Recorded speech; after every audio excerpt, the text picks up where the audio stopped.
In this video, I want us to listen to Busia Women Representative, for she made some remarks that are worth analyzing and discussing here.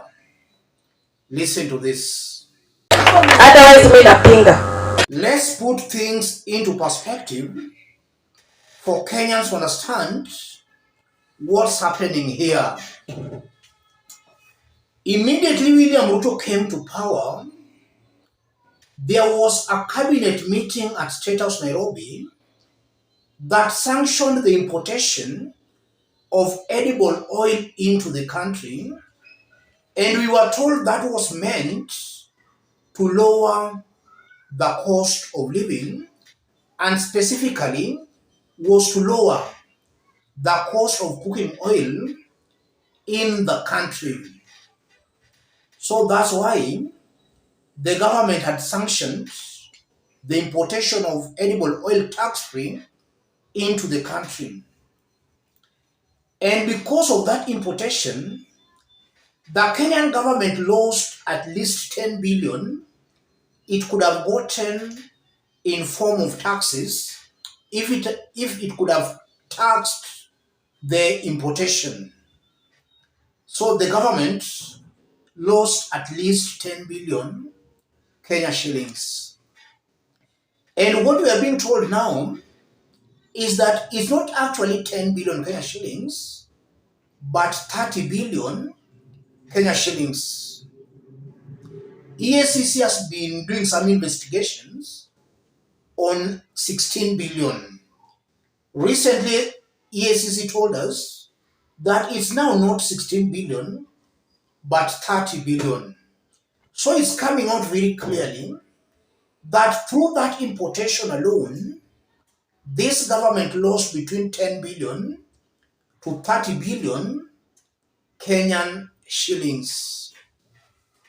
And for those who don't know, it's alleged that very close individuals to William Ruto were given the express authority to import the edible oil tax-free into the country.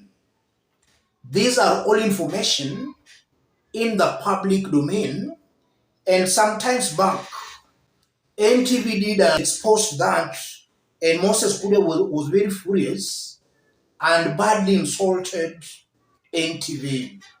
It's very clear that people who are close to William Ruto are the ones who imported that edible oil tax-free into the country.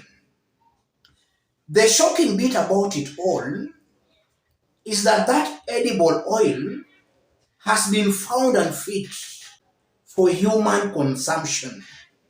Already that oil is in the country, and I'm sure it has already been sold to Kenyans. It's already in the country, and most definitely it has found its way into the Kenyan market.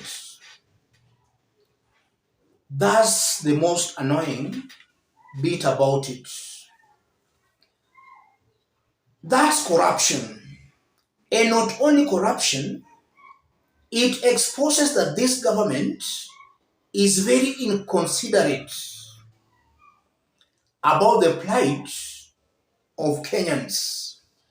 There are very greedy individuals in this government, individuals who are just interested at using government structures to make money. They don't care about Kenyans. And I'm saying that because sometimes back again, we still remember the poisonous sugar that KEBS approved only after it had been circulated in the market. Is when now they were saying, oh, this poisonous sugar is in the market. They started so many stories, and then eventually it just ended up dying its own natural death. We no longer hear about the poisonous sugar, although all those who imported it into the country. That story died its own natural death. And when these edible oils come, it's soon going to die its natural death. The Busia Women Rep is insinuating of a probability where she can sponsor a bill in parliament where before any good is released to the public, William Ruto and his family should actually consume it first. That's just the kind of desperation Kenyans are in a William Ruto's government. No arm of government seems to be working. Everything seems to be backfiring and collapsing. The few public officers who are actually doing what the Constitution mandates them to do are being targeted.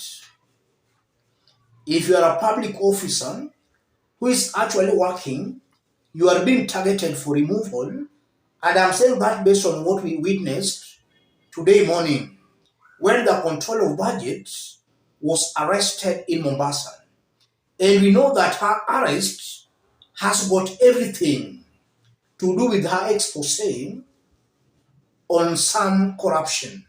The recent one being where she exposed that salaries of some top government officials are being tripled, but in actual sense, they just get a fraction. The said officers just get a fraction of that inflated salary. The surplus goes to some greedy individuals in this government, and that has contributed to the rising cost of living. The remarks by Busia Women Rep just exposes that desperation Kenyans are going through. Where can Kenyans, or rather, where can Kenyans now get help? If the highest office in the land is seen as a culprit, where can Kenyans now run for help? I believe and I maintain, unless William Ruto is impeached, Kenyans will still continue suffering because it's coming out very clearly that the problem emanates from State House. There is where the problem is. And that's why everything this government initiates ends up backfiring. Everything is being micromanaged from State House. And that can explain all the blunders we are witnessing in a Kenya Kwanza government. Let me stop it there, ladies and gentlemen.